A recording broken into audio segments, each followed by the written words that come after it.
চুলের মুঠি ধরে টানতে টানতে রুমে নিয়ে গেল আমার হাজবেন্ড। রুমে এসে ধাক্কা মেরে ফেলে দিল। আমি তাল সামালতে না পেরে পড়ে গিয়ে খাটের কোণার সাথে বাড়ি খেলাম। মাথাটা ঝিমঝিম করছে, কি হচ্ছে কিছুই মাথায় ঢুকছে না। আমি ছলছল চোখে ওর দিকে তাকিয়ে রইলাম। এটা কি আমার সেই পুরনো জঙ্কুক? আমি তো জঙ্কুকের এই রূপটার সাথে আগে পরিচিত ছিলাম না। জঙ্কুক ফিরে এসে মুখ চেপে ধরে বলল, তোর সাহস কি করে হয় আমার কথা অমান্য করার? বারবার বলেছি আমার সাথে কোনো চালাকি করবি না, তারপরেও তুই আমার কথা শুনিস না। তে আমায় রাখাস না, আমার কথার উত্তর দে, আমি কিছু জিজ্ঞাসা করছি। তে চোখের ইশারায় বোঝায় তার মুখ চেপে ধরে রাখলে সে কি করে কথা বলবে। জঙ্কুক বিষয়টা বুঝে তের মুখের থেকে হাতটা সরালো। তেও কপট রাগ দেখিয়ে বলল, খবরদার বলে দিচ্ছি, একদম গায়ে হাত তুলবে না, একদম গায়ে হাত তুলবে না। দিন দুপুরে কি ছাইপাস খেয়ে এসেছো? আমি তোর সাহস দেখে অবাক হচ্ছি, তুই আবার আমার মুখে মুখে তর্ক করিস। একদম তুই টুকারি করবে না, ভদ্রভাবে কথা বলো। আমি কি তোমার সাথে খারাপ ব্যবহার করেছি? তুই আমায় ব্যবহার শেখাবি? আরে ভালো ব্যবহার তো কবেই ছেড়ে দিয়েছি। এবার বল, তোর সাথে ওই হোটেলের ওয়েটারের কি সম্পর্ক? তুই ওর সাথে হেসে হেসে এত কথা বলছিলি কেন? আশ্চর্য, আমায় তিনি আমার কুশল জিজ্ঞাসা করছিল। আমরা প্রায় সেখানে যেতাম। এতদিন পরে দেখা, কেউ কি ভালো মন্দ খবর নিতে পারে না? তাই বলে এত খুশি মনে উত্তর দিতে হবে? তুই জানিস না আমি তোর সাথে কাউকে সহ্য করতে পারি না?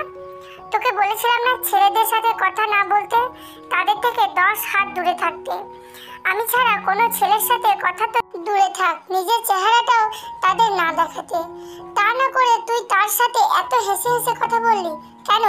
আর ওই ছেলেটা তোকে কেন বললো অনেক সুন্দর লাগছে? একটা মানুষকে সুন্দর লাগলে বলতেই পারে, তাই বলে তুমি এরকম ব্যবহার করতে পারো না। তুই আমাকে ভুলভাল বুঝালি আর আমি বুঝে গেলাম। আমি তো অবুঝ। তোর দিকে কে কোন দিকে নজর দেয় সেটা আমি তো বুঝি না। ছোট বাচ্চা তো আমি। আজ থেকে তোর এই বাড়ি থেকে বের হওয়া বন্ধ, যেতে হবে না আর কোথাও। তুমি আমার সাথে এমন করছো কেন? ভালোভাবে কথা বলো। তোর মতো মেয়ের সাথে আপাতত এর থেকে ভালো ব্যবহার আমার মুখে আসছে না। তুই কে রে যে তোর কথা আমাকে মানতে হবে? আমি তোমার স্ত্রী। স্ত্রী? তুই আমার স্ত্রী? কথাটা বলে পাগলের মতো হাসতে লাগলো জঙ্কুক। মনে হচ্ছে তে অনেক হাসির একটা জোকস বলেছে। তে অবাক হয়ে বলল, এভাবে হাসছো কেন? Jokes of the year. আমি তোকে বিয়ে করেছি নামে মাত্র, কখনো তুই আমার ওয়াইফ হওয়ার যোগ্যতা রাখিস না। মানি না আমি তোকে। তুই তো শুধু চিনিস টাকা। আমিও দেখবো তোর টাকার লোভ কোথায় গিয়ে থামে, তাই তো তোকে বিয়ে করেছি। কি বলছো তুমি এসব জঙ্কুক? Are you mad? আমি টাকাকে ভালোবাসি? তুমি এ কথা বলতে পারলে? যা সত্যি তাই বললাম, একদম নাকা কান্না করবি না। তোর কান্নায় আমি গলছি না। তের মাথায় আকাশ ভেঙে পড়লো। কি বললো এটা জঙ্কুক? আমি টাকাকে ভালোবাসি? তে দাঁড়ানো থেকে হাঁটু গেড়ে বসে পড়লো। মুখটা এখনো হাঁ করেই আছে। জঙ্কুক সেখান থেকে চলে গেল। তে মুখ ঢেকে কান্নায় ভেঙে পড়লো। তের এখন পুরো পৃথিবীর কাছে নিজেকে অসহায় লাগছে। এমন মানুষটাকে একসময় পাগলের মতো ভালোবাসতো সে, আর সেও তার জন্য কত পাগলামি না করেছে তার হিসাব নেই। তার সাথে তের 3 বছরের রিলেশন ছিল। তো চলো ছোট্ট করে এদের পরিচয়টা এবার দিয়ে দিই। গল্পের নায়িকা কিম তেইয়ং। বাবা মায়ের 2 মেয়ের মধ্যে সে বড় মেয়ে।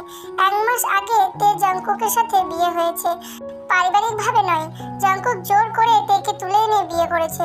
জঙ্কুকের পুরো নাম জিয়ন জঙ্কুক। বাবা মা কেউ নেই। আপাতত এইটুকুই বললাম, বাকিটুকু গল্পের মাঝে জানতে পারবে। একটু আগের ঘটনা নিশ্চয় কিছু বোঝেননি। সবকিছু বুঝতে হলে আমাদের ঘুরে আসতে হবে ঘন্টা খানেক আগে। জঙ্কুক ও তে দুজন স্বামী স্ত্রী। আজ ওদের বিয়ের 1 মাস পূর্ণ হলো। হঠাৎ দুপুরে জঙ্কুক কোথা থেকে এসে বলল বাইরে লাঞ্চ করবে। তেও খুশি মনে রাজি হয়ে গেল। দুজনেই তৈরি হয়ে বাইরে বেরিয়ে গেল। তের এক পছন্দের রেস্টুরেন্টে চললো। খাওয়ার পর্ব শেষ হতেই জঙ্কুক বিল দিতে চলে গেল। তে দাঁড়িয়ে আছে। তখনই সেই রেস্টুরেন্টের এক ওয়েটার, যে কিনা তেদের পারিবারিকভাবে চেনা ছিল। অনেকদিন পর দেখা হতেই সে তের সাথে কথা বলছিল। বিল দিয়ে জঙ্কুক তেকে ছেলেটার সাথে দেখে খুব রেগে গেল। যখন শুনলো ছেলেটা তেকে বলছে আজ তাকে খুব সুন্দর লাগছে। সেটা শুনে জাঙ্কুকের মাথায় রক্ত উঠে গেল। সেখান থেকে তেকে হাতে ধরে টানতে টানতে গাড়িতে নিয়ে এলো। তারপর ঘটনা তো আপনাদের আগেই বলেছি। বর্তমানে জাঙ্কুক বারান্দায় দাঁড়িয়ে আছে, একটা সিগারেট ধরিয়ে আকাশের দিকে তাকিয়ে ভাবতে লাগলো, কতটা ভালোবাসি তোমায় তে, তা আমি বোঝাতে পারবো না। কিন্তু তুমিও অন্য সবার মতো আমার সাথে বিশ্বাসঘাতকতা করলে। তুমি অন্য মেয়েদের মতো টাকা চেয়েছিলে, তাই আমিও টাকা বানানোর মেশিন হয়ে গেছি। টাকা আমি তোমার পায়ে ঢেলে দিব, আমি দেখবো তুমি এত টাকা দিয়ে কি করবে। যেমন তোমার বাবার মুখে টাকা ছুঁড়ে মেরে তোমায় তুলে এনে বিয়ে করেছি, তেমনি তোমার মুখেও আমি টাকা ছুঁড়ে মেরে ফেলে দিতে চেয়েছিলাম, কিন্তু তা পারলাম না। কি করব, বড্ড ভালোবাসি যে তোমায়। তুমি আমার জীবন থেকে হারিয়ে গেলে যে বাঁচতে পারবো না আমি। আজও যে তোমায় আমি কারোর সাথে সহ্য করতে পারি না। আমার বুকের বাঁ পাশটা পুড়ে ছারখার হয়ে যায়। চোখ থেকে 2 ফোঁটা জল ঝরে পড়ল। হঠাৎ করে চোখ মুখ শক্ত করে জাঙ্কুক বলল, আমি তোমায় ভালোবাসবো না, তোমায় শুধু কষ্ট পেতে হবে। আমি যে দহনে জ্বলেছি এই 4 মাস, ঠিক সেই দহনে তোমাকেও পুড়তে হবে। আজ আমার এই ভয়ঙ্কর রূপের জন্য একমাত্র তুমিই দায়ী। আমার খারাপ পথে যাওয়ার জন্য তুমি দায়ী। সব কিছুর পিছনে দায়ী তুমি। তুমি তো টাকাকে ভালোবাসো, তাই আমিও টাকার জন্য নিজের জীবন বাজি রেখেছি। আমি খারাপ হয়েছি তোমার কারণে, তাই তোমায় ভালো থাকতে আমি কখনোই দেব না। সব কেড়ে নেব তোমার কাছ থেকে, সবার থেকে দূরে সরিয়ে দেব। যেমনটা তোমার পরিবারকে তোমার থেকে দূরে সরিয়েছি, তিল তিল করে বুঝিয়ে দেব আমি 4টে মাস তুমিহীনা কি কষ্টে থেকেছি। পুরনো অনেক কথা ভাবতে ভাবতে কখন যেতে ঘুমিয়ে পড়েছে নিজেও জানে না। হঠাৎ করে মনে হলো গায়ে ঠান্ডা জাতীয় কিছু একটা পড়লো। ঘুমে ঘুরে মনে হচ্ছে তে ঠান্ডা পানি সমুদ্রে তলিয়ে যাচ্ছে।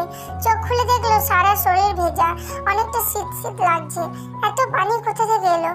তাকিয়ে দেখে জাঙ্কুকের হাতে বালতি। তে বুঝতে বাকি রইল না এটা ওর কাজ।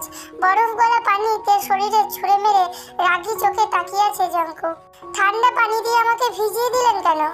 নবাবজাদের মতো ঘুমালে রান্না কে করবে? তুমি সেটা আমাকে ভালো করে ঘুম ভাঙিয়ে ডেকে বলতে পারতে। এভাবে ঠান্ডা পানি ছুঁড়ে মারার কোনো দরকার হয় না। আমি কি করব না করব সেটা তোমার না জানলেও চলবে। ওঠো, জামা কাপড় পাল্টে রান্না করো। আমার জানা মতে তুমি রাতে কিছু খাও না। হ্যাঁ, খাই না, তবে আজকে খাবো। জলদি রান্না করতে যাও, দ্বিতীয়বার যাতে বলতে না হয়।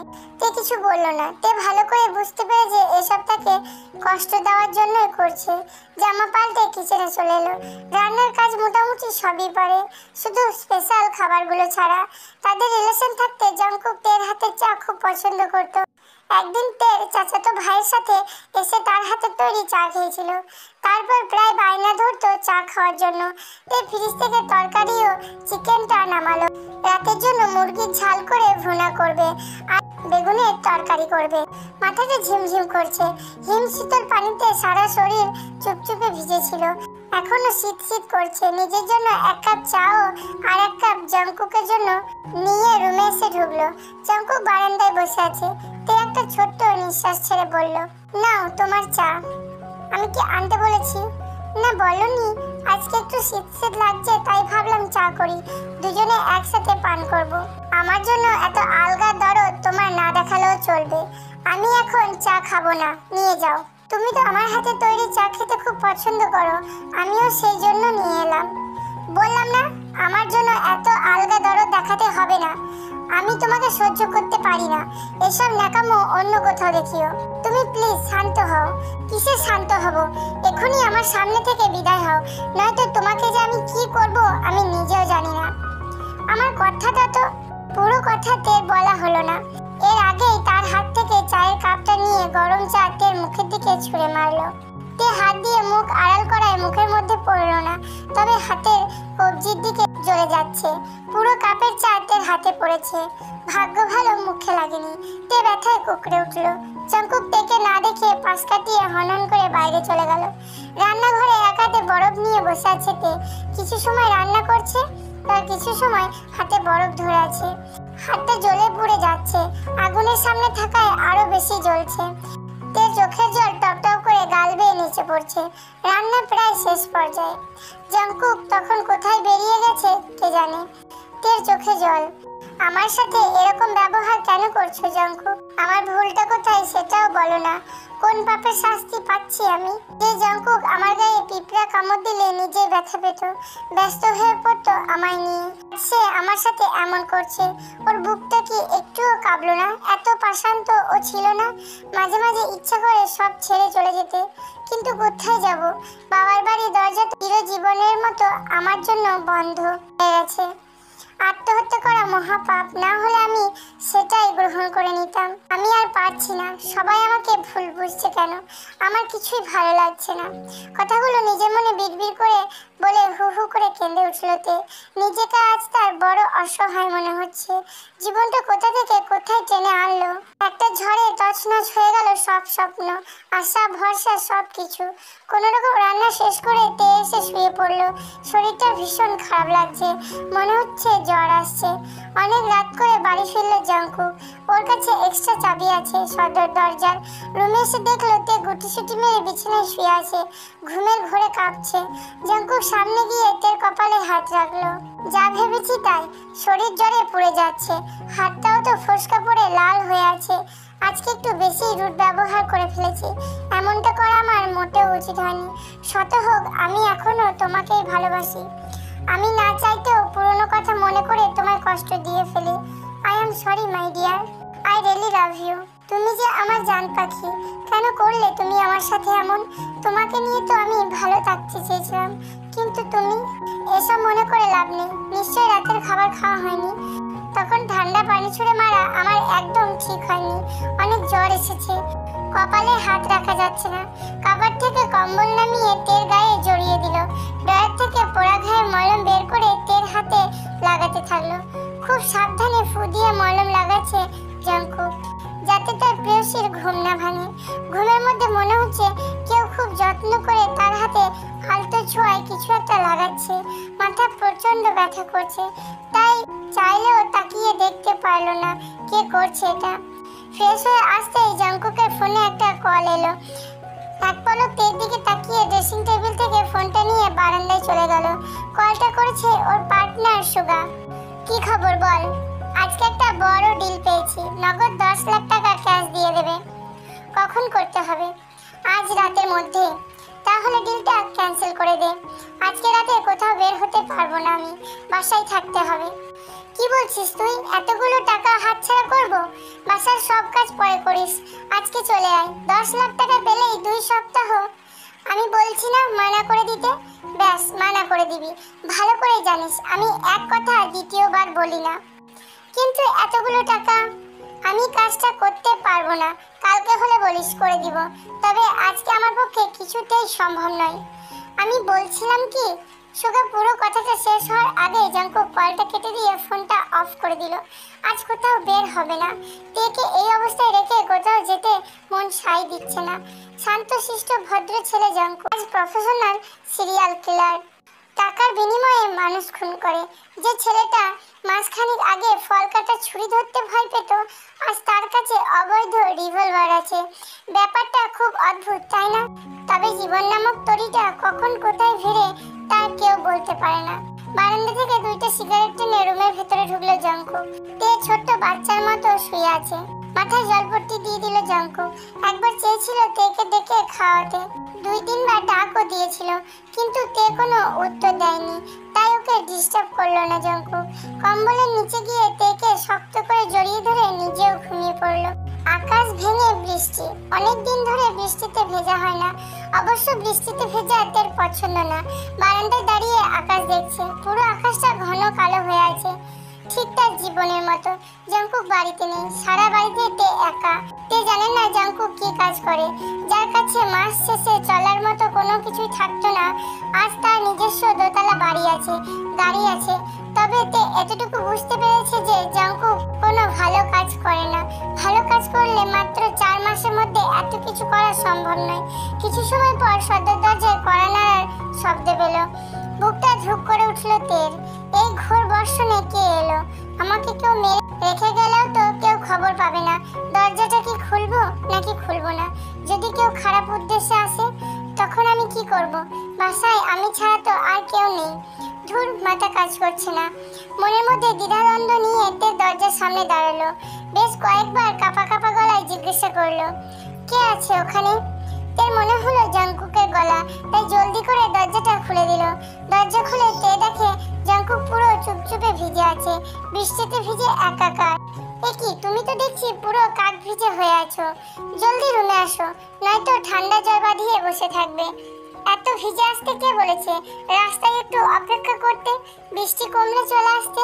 দেখো দেখি কি অবস্থা, নিজের একটু খেয়াল রাখতে পারো না? এভাবে কি দেখছো জাংকুক? বৃষ্টির মধ্যে আর কতক্ষণ বাইরে দাঁড়িয়ে থাকবে? জাংকুক তের দিকে অবাক হয়ে তাকিয়ে আছে, চোখ মুখ বলে দিচ্ছে আজও অনেক অসহায়।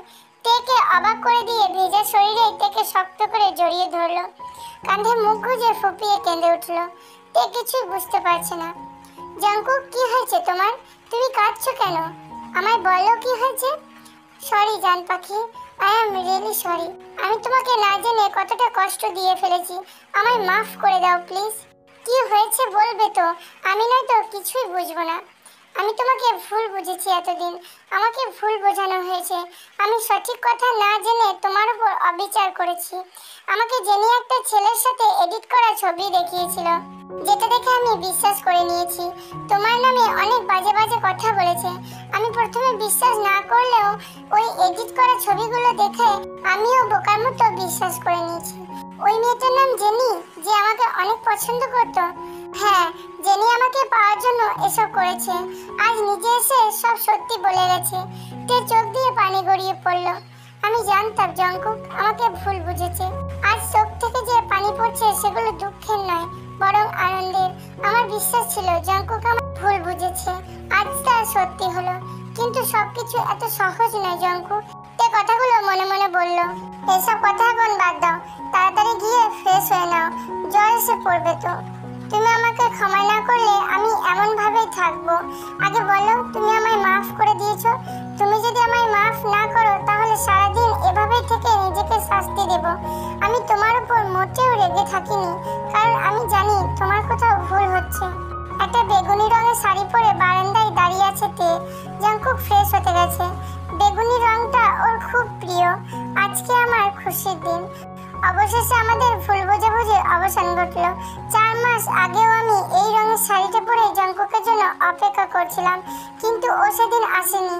ডুব দিলাম 4 মাস আগের ভাবনাতে। বাড়িতে জাংকুক ও তের কথা জেনে গেছিল। তের বাবা যে হোক কিছুতেই ওকে মেনে নিবে না, কারণ ও এতিম বেকার।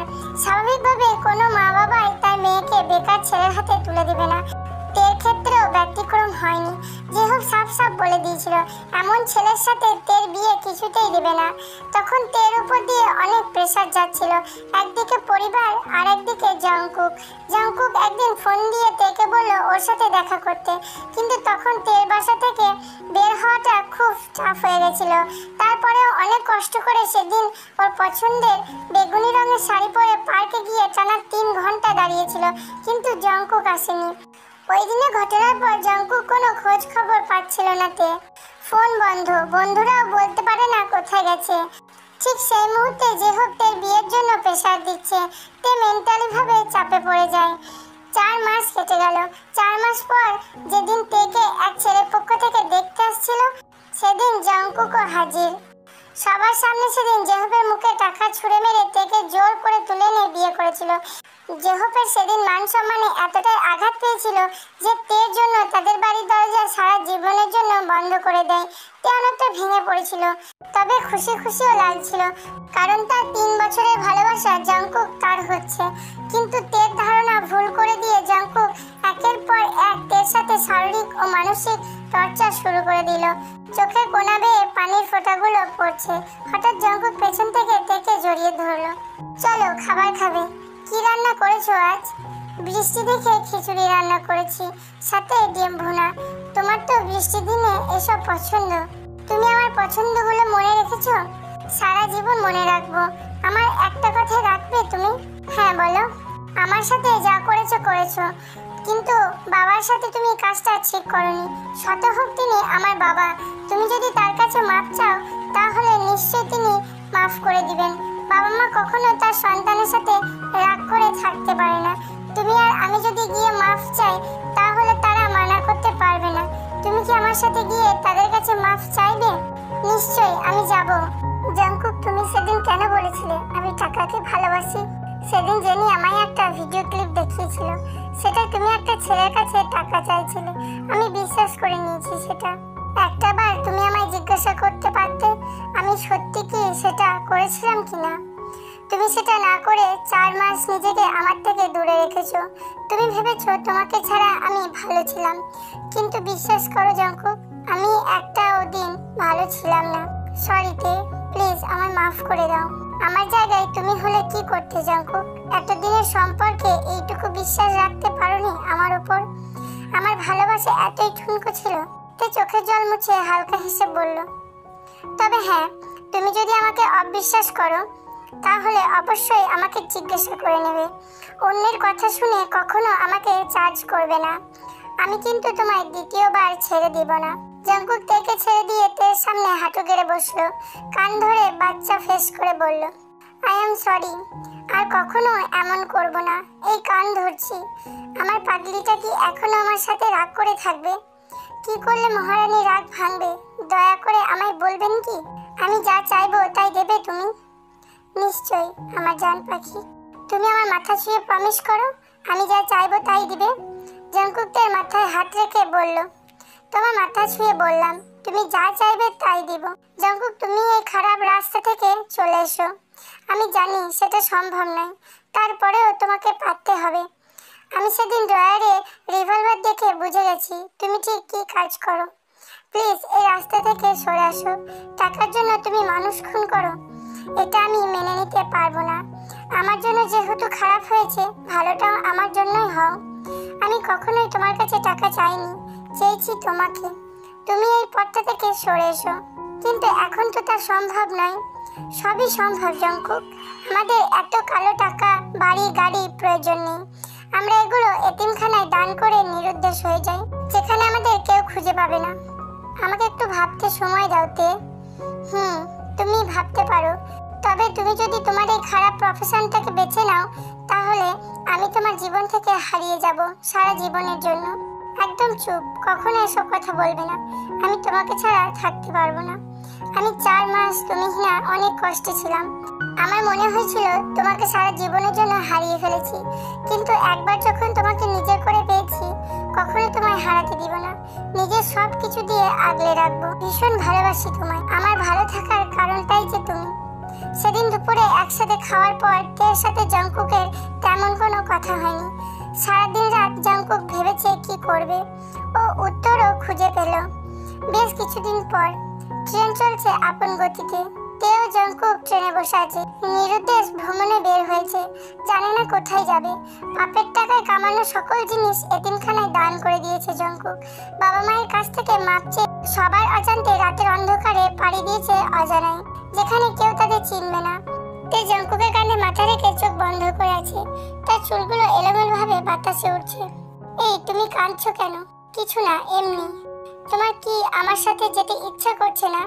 বাবা মায়ের কথা মনে পড়ছে? খিদে পেয়েছে? কিছু খাবে? বলো জান, কি হয়েছে তোমার? আমার কিছু হয়নি।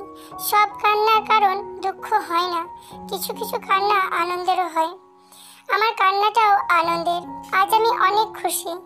আজ আমরা সব ছেড়ে নতুন করে জীবন শুরু করব। আমাদের আগামী পথ চলা অনেক ভালো হবে। সারা জীবন শুধু তুমি পাশে থেকো, আর কিছু চাই না আমি। ট্রেন চলছে তার গন্তব্যে। দুজন নিশ্চুপ হয়ে বসে আছে। দুজনের চোখে আজ পানি, তবে তাদের জীবনের আশ্বাস সামনে তাদের জীবনে নিশ্চয়ই ভালো কিছু হবে। তারপরেও দুজনের কান্না বাদ মানছে না। মানবে কেন? কারণ আজ সত্যি যে জাংকুকতে এক হয়ে গেছে। পাড়ি দিচ্ছে তারা অজানা ভবিষ্যতে। জানে না সেটা ভালো নাকি খারাপ। রাতের অন্ধকারের মতো ওদেরও জীবনটাও অন্ধকার। একমাত্র ওপরওয়ালাই ভালো জানে সামনে কি অপেক্ষা করছে ওদের জন্য।